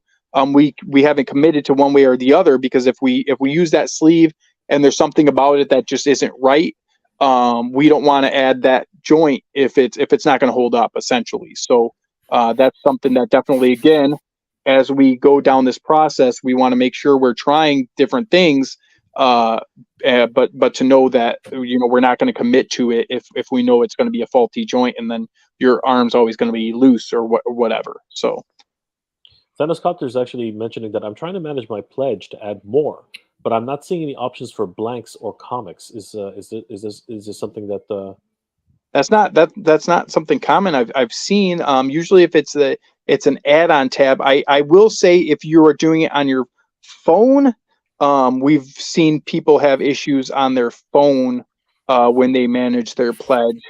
But yeah, that should all drop down on that add-on section. Once you, yeah, like how you're clicking right now, you know, if you're able to click those different figures when you manage your pledge, it should be on the next page, I believe, as far as add-ons go. Because some of them you're not able to add on unless you back. There it is, configuring a reward. It's that side where you're able to add on all of those different options. And this is cool to see, because they won't even let me see this end of it from it says you can't back your own Kickstarter whenever I log in. So and then that's another thing too, that was cultivated by the fans, that the weapons pack, the color scheme that we landed on. Yep. Was, you know, talking to guys like you guys, you know, in these chats and online. I think I did 2 shows this past week where they were both encouraging, saying, hey, if you did each weapon in like a different Dino's color scheme, then you can mix and match and stuff like that. So that was a really cool thing. That again, I'm all ears when it comes down to this type of stuff, because you guys are the collectors. When this line funds, will you be starting another Kickstarter once the first one gets released, or will you be trying to make another wave on your own without Kickstarter? That's a good question. Kickstarter's just really helpful from the back end. Some people, you know, will complain about the percentage that they take, but it is a crowdfunding source that they do a lot of stuff for you as far as that side of things go. So I mean, that's up in the air. I haven't really honestly thought about it that far, if I would use them again or just do it myself.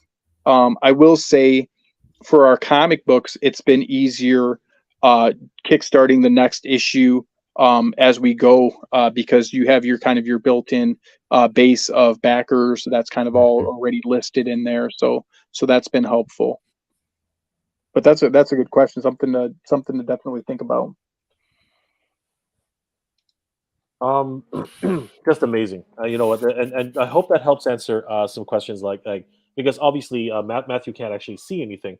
But Matthew, you might actually want to try opening up the Kickstarter in incognito mode and try doing that stuff because that'll actually log you out of Kickstarter so you can try seeing that stuff. Nice, Yeah. smart. Yeah. This is absolutely amazing. So, Matthew, if anybody has any other additional questions for you, like because people are always picking your brain, what communities are you a part of, or how can they reach you directly if they're? I mean, yeah, I'm on all the normal stuff. So my company's Ideas from Mars. The Mars comes from my name, Matthew Aaron Rodriguez's studio. So that's kind of where the Mars comes from. So you can find us on ideasfrommars.com, defendersofeden.com, any of the Facebook pages. The one that's updated the most now as we're going through this process is it's the Defenders of Eden Toys Facebook page. That's just a group. We've learned that Facebook pages that are businesses or actual pages, they don't get circulated as much with the algorithms as the groups do. So we definitely made that group a few weeks ago, and it's gotten a lot of traction, people joining and wanting to see behind the scenes stuff. Occasionally I'll drop stuff in there that nobody has seen yet, just to kind of get a feel for it. So and then yeah, kind of again the normal Instagram. I tried the Twitter thing. I show them my age. I don't get it. It's way over my head. I joined it. Actually, I started a Twitter because my brother was texting me last Legion's Con, and he said, "You're blowing up on Twitter right now." And I said, "What?" And he sent me a screenshot, and he's like, "Everyone on Twitter talking about my toys." And I'm like, "That's cool." So I quick started one. That was the last time I've been on there. So maybe I should get my daughters to try to help me. And it's funny because we posted on Instagram a video, a little reel of General Ciros with some Hamilton music in the background. And my wife did such a good job that my one daughter thought my other daughter made it. And so my wife was like, "Okay, I can make this cool stuff that kids make." But yeah, I'm all over the place. I appreciate you guys.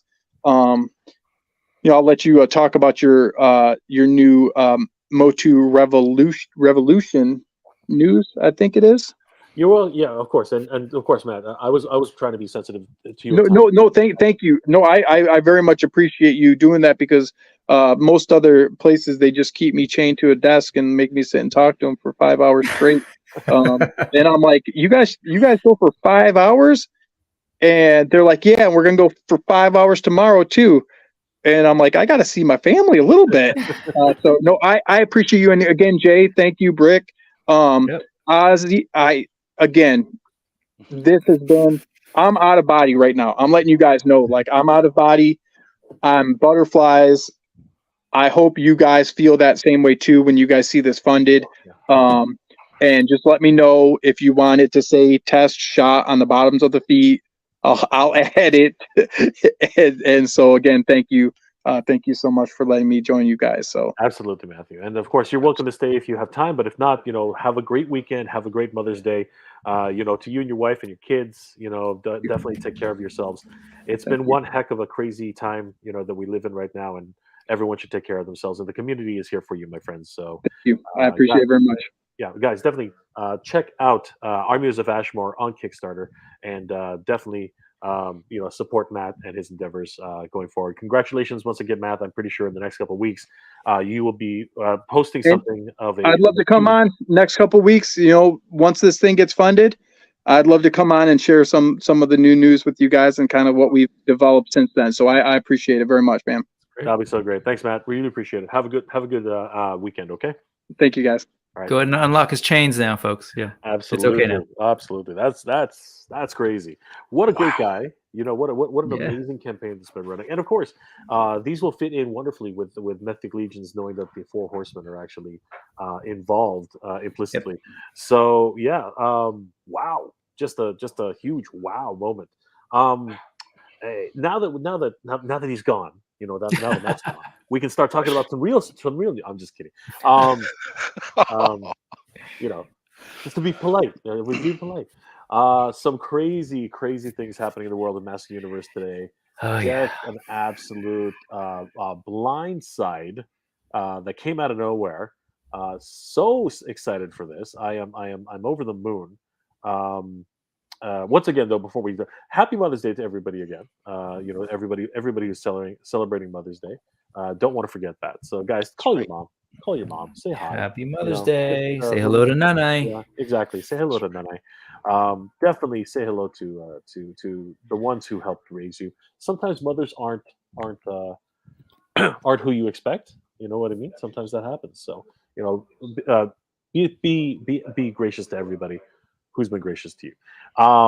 But today, another mother, another mother of her own came out of nowhere. Masters of the Universe on Instagram posted this amazing new motherboard that came out of absolutely freaking nowhere. Who knew?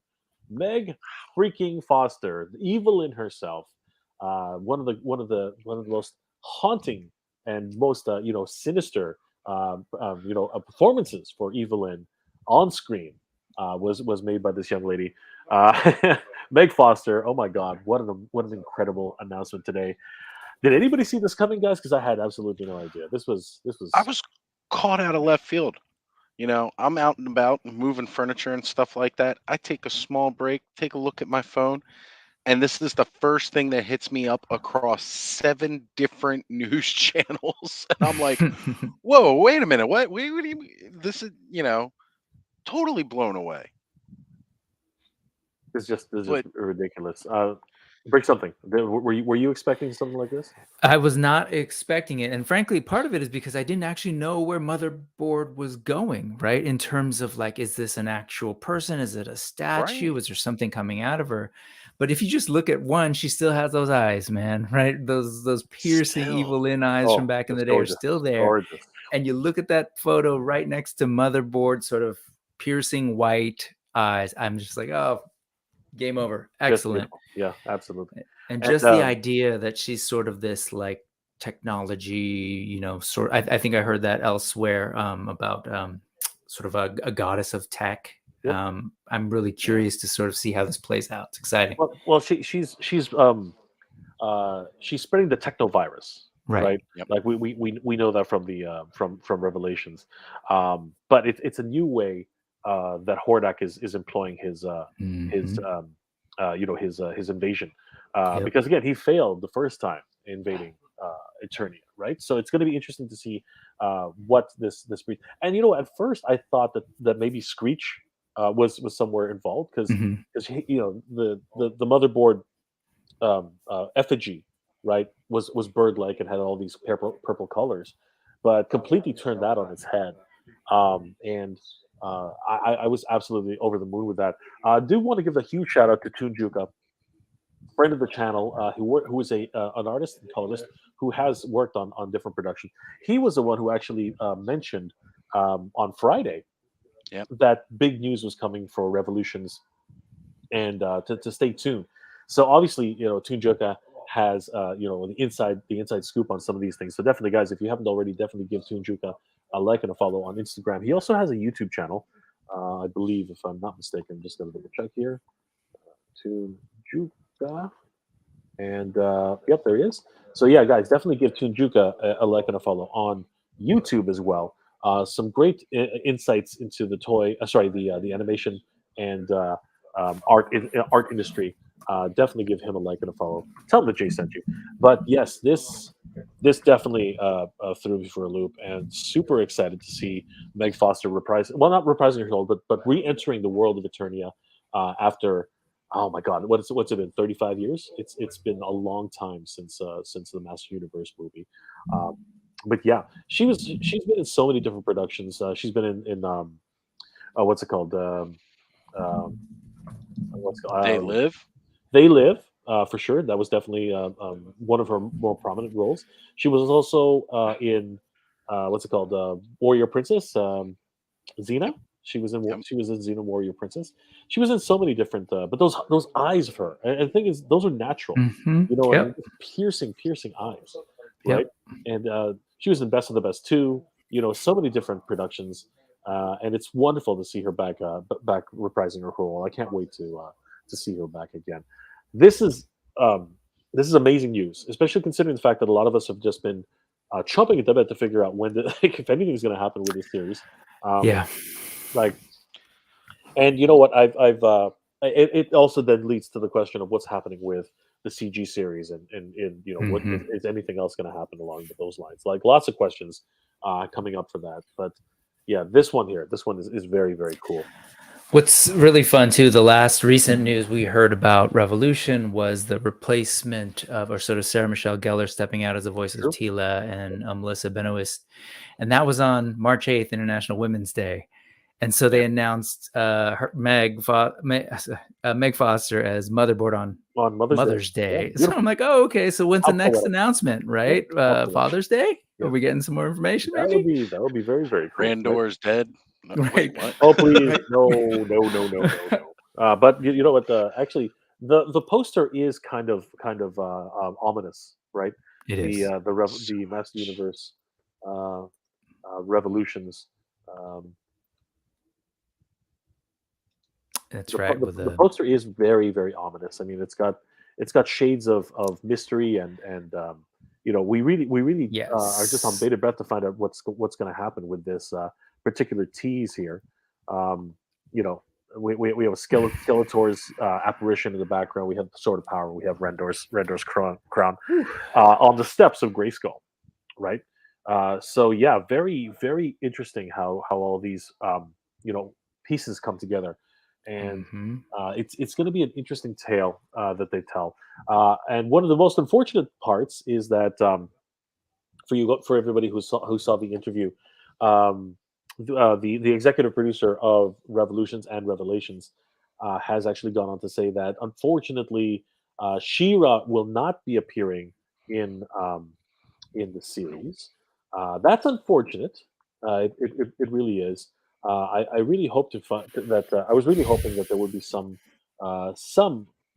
means to bring her into the series, but unfortunately, because we were all saying that if Hordak is here, why wouldn't there be, you know, She-Ra, right? It's unfortunate, but those rights are so tied up with so many different legal, you know, mumbo jumbo that we're just, you know, left in the lurch, many of the fans, which is just absolutely crazy. But you know, so many different things happen.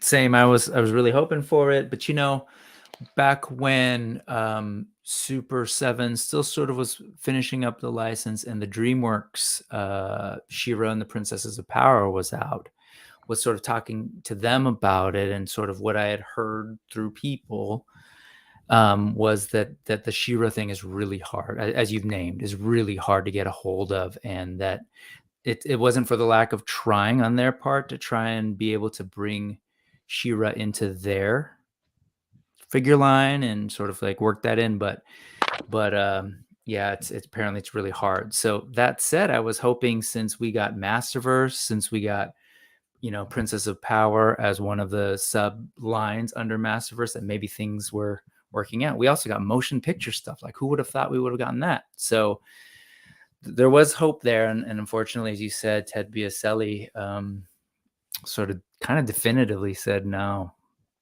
Yeah, it's too bad. It's very unfortunate on that level. I mean, Ted has been outspoken on his on the whole project and where he hopes to do. And if you take a look at my interview, one of these days I'll post a full length interview.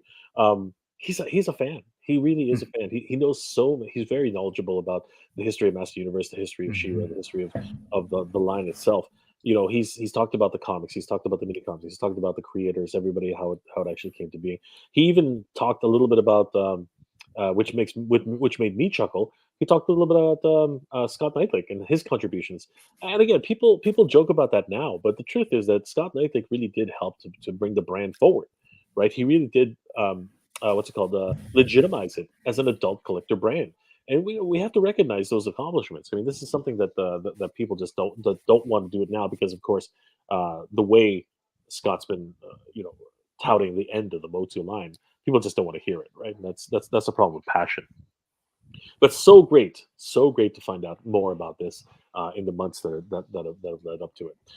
And I'm hoping very much so that I'm hoping so much. I'm hoping very much so that we're going to find out exactly what the launch date is on this because I'm chomping at the bit to find out exactly what's happening. Damien Story says, wouldn't it be kind of fun if, in fact, she played Shadow Weaver? That would be a surprise. That you know what? It might be Shadow Weaver in there, Right? Like, right? what if It could Motherboard be. is Shadow Yeah, Weaver? She was always kind of Motherboard might brains. be Shadow Weaver. It just maybe you just never know. Anyway, Find out when it comes out. time will tell. Time will tell. And for the last thing, which I didn't think we were going to take this long with with the Kickstarter, but I'm glad we did. We got a lot of questions answered, and a lot of people were very, very excited about that. But Yep. I did want to talk about one more indie project, which has been just like catching waves right now. So many people, making so many different, just like excited about this particular project. From Spiro Toys.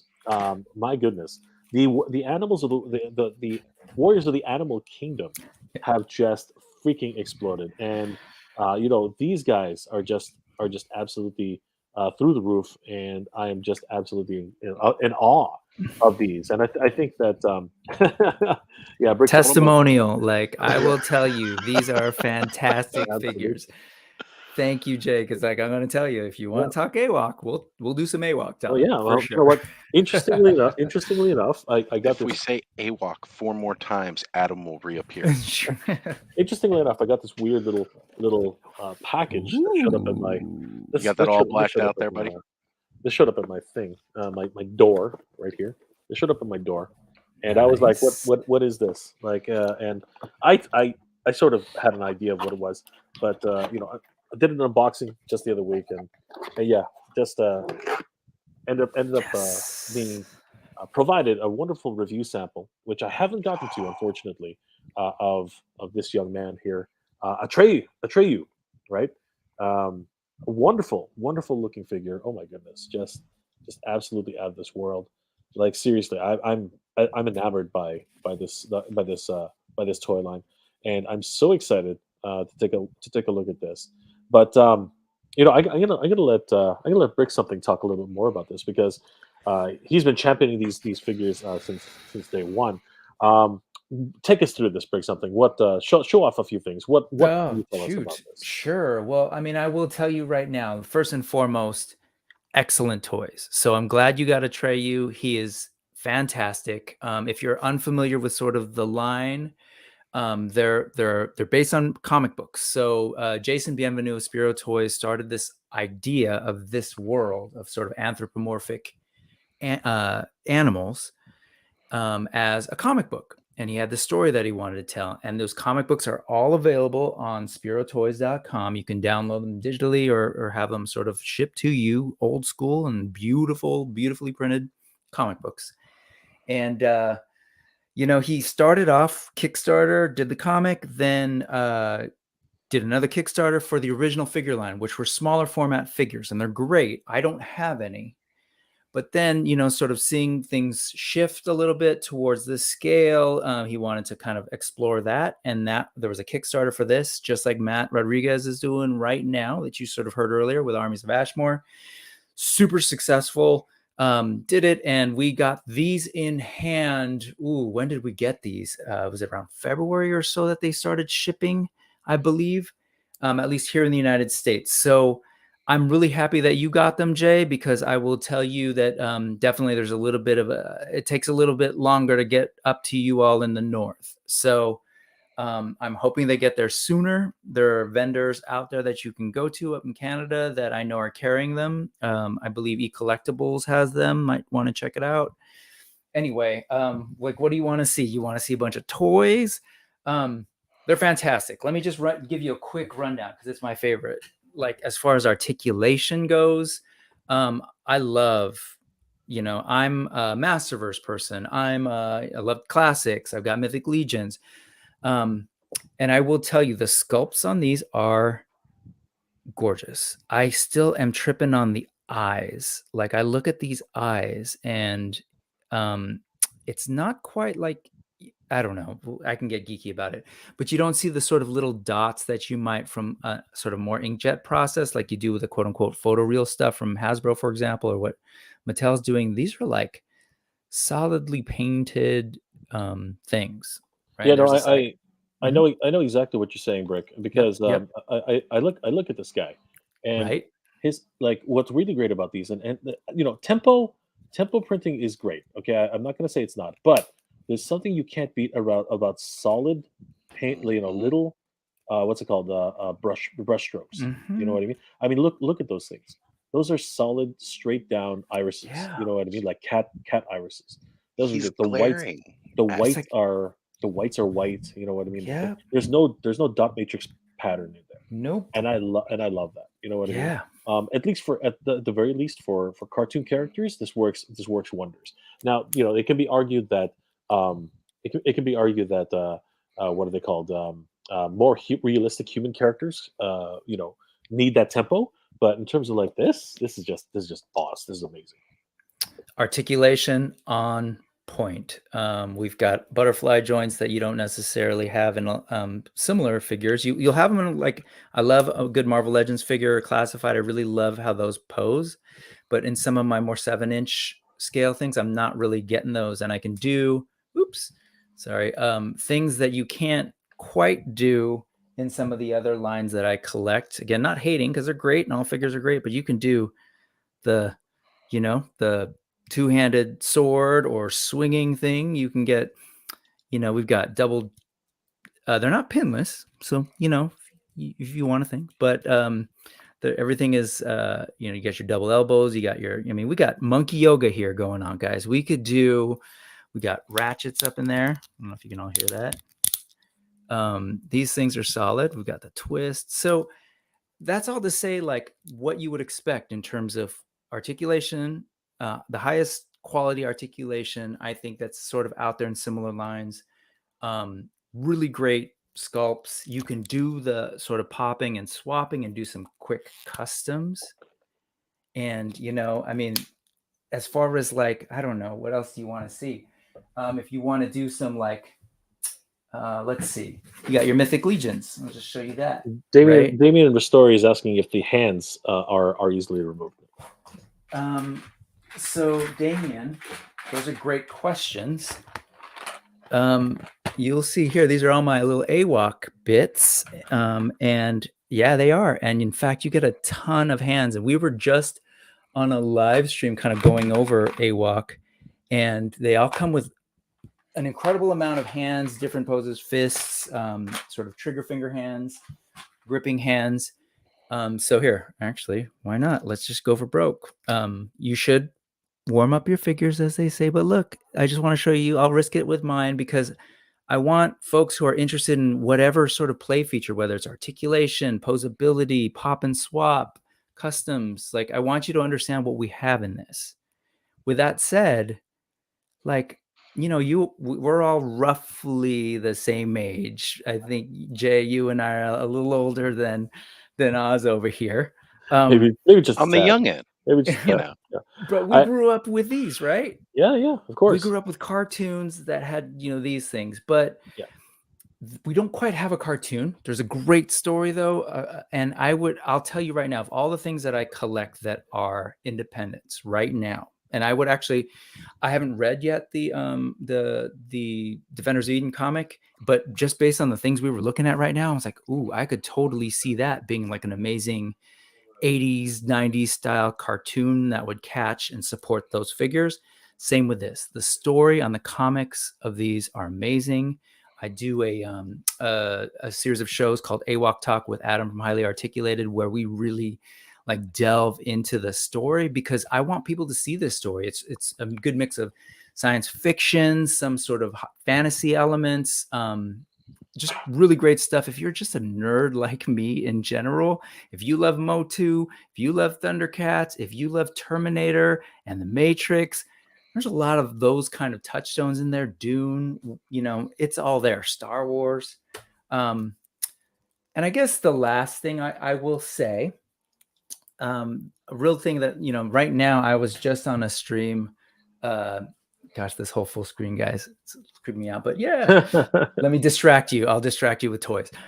So I was just on a stream talking on an episode of AWOC Talk Live, Monkey Business, and we were talking with Authority Figure, the brothers behind Authority Figure, Jeremy and Zach, who are working on a board game that just started its pre-order and is going to be up for pre-order directly from Spiro Toys right now, along with the Wave 3 figures.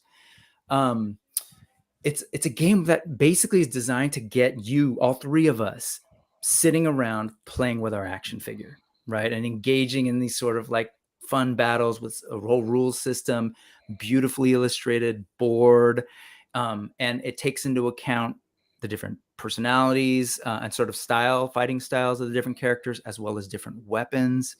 So I don't know. I think this, this AWOC is in a position to really like catch on. I really do think so. And that's, and I think the same of Armies of Ashmore, because I think there's something like real, like toy-like about these that I think might appeal to some of the folks who, love your Masters of the Universe, Thundercats, Teenage Mutant Ninja Turtles. Like, I feel like if people engage with these a little bit more, the story, you might feel like, oh, wow, I love the story. You heard Matt talking earlier, like originally that was kind of like Eternia based, right? Defenders of Eternia. That was where the origins of the idea came from. Just to give you a sense of like, yeah, these definitely are rooted in the things that I know a lot of you, the folks on your channel and our channels, love. And I think the same goes for these, right? Whether it's Thundercats, Planet of the Apes. So I, Tiger again, Sharks. I appreciate any opportunity to like talk about these. And just to be clear, I know I'm shilling like a villain right now, but I paid for these. There's the key, right? I paid for these. I can tell you paid for those. I'm paying for the board game. Yeah. But it's like part of the interest is I want things like this to succeed because I love toys in general. And I love seeing creatives, right? Sort of our generation of folks who grew up with these are now in a position to make these. Yep. Yes. And we can see that right now today. Yep. And so Hambrick something, and that's my love for AWOC. I don't know what else to tell you. I feel like a commercial, but you know what? Yay. I'm very much looking forward to reviewing this. And as you mentioned, this is the only company I've ever seen who's actually put on their box, thank you for your purchase. Please note that joints can become stiff during shipping process due to drastic temperature changes. Please warm all joints before posing the figure for the first time. This is best achieved with a hairdryer or warm water. I've never seen that before. That is some attention to detail right there. Telling you, man, that's some beautiful stuff. So congratulations to these guys. I definitely want to get on this and actually do a review. And you know what? Actually, Brick, maybe you and I can get on a stream together or something and just start opening these up and figure something out. I would absolutely love it. That would be so great. Anybody who's interested in one of these, definitely check out their website, spirotoys.com. Great set of first waves, and they do have some exclusives which were available. I believe they will be available. One of them is available at PowerCon. I believe that there's definitely going to be one. It's Beastman inspired Primal. He looks crazy, right? And now we have Wave 3 coming in. So this is going to be spring of 2023. And I believe there was a question in the chat earlier asking when Wave 2 was going to come in. So I saw that. Any news on that? I will just say broadly, the estimate is this summer. So that's all that I feel comfortable saying. That's all I know. I'll just share that. These army builders are going to be boss, though. Look at these things. Holy crap. And that was a good question about Wave 2 because there was some sort of there's some question, right, in terms of how this all worked out. So they did the Kickstarter for both Waves 1 and Wave 2. So if you ordered Wave 1 figures, you either got those now or you're getting them if you pre-ordered them from Spiro Toys. Otherwise, you can order them through the retailers, your usuals, Big Bad Toy Store, I believe Entertainment Earth, etc. So those are out. And then this summer, is where we're going to get those Wave 2 figures. So if you back those early, those are coming. And that includes those, sort of the big gorilla that you saw earlier, Thane, and some of the other feline figures. And then Wave 3, and what Jay's got up here right now with the board game, as well as additional figures that supplement the board game, that's coming later. And so those are available for pre-order right now. Wow, that's incredible. And you saw the commercial there, like it's fun, I was trying, man. but it didn't it didn't actually But run properly. So it'll bring you back, man. It brought me right back to like watching TV and seeing those commercials. Yes. And Jason Bienvenu, who's the creator and of this figure line, is you see him there playing with the game, holding his figures, and it's fun. It really is. We learned a lot about it in the stream I was in prior to this over on Highly Articulated, where it's really about, you know, there's strategy involved. The different characters have different mechanics. The different weapons you use have different mechanics.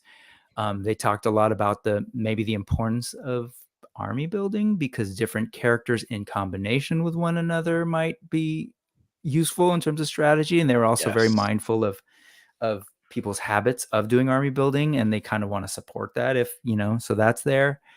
And then the other piece with the game is that basically they have a commitment. Authority Figure has a commitment that if any figure is made by Spiro, that there is room to add that into gameplay at some point. So in other words, if new figures come out or whatever else they make, that it is absolutely their priority to find a way to work it into the game. So this isn't it only uses my Wave 1, 2, and 3 kind of thing. They're already in talks, sort of thinking about what's coming down the road, but the game has to exist first. So that's where the pre-ordering of the game, I think the MOQ is, I think they were throwing the number 500 around, FYI. So that's incredible, guys. Okay, so you know what? I wanted to talk more about this, but unfortunately, there won't be that much time for me. We're pretty much at the end of the stream. However, I did want to say that Brick, Oz, if you want to come back, we can actually do a full unboxing of this guy, Yes.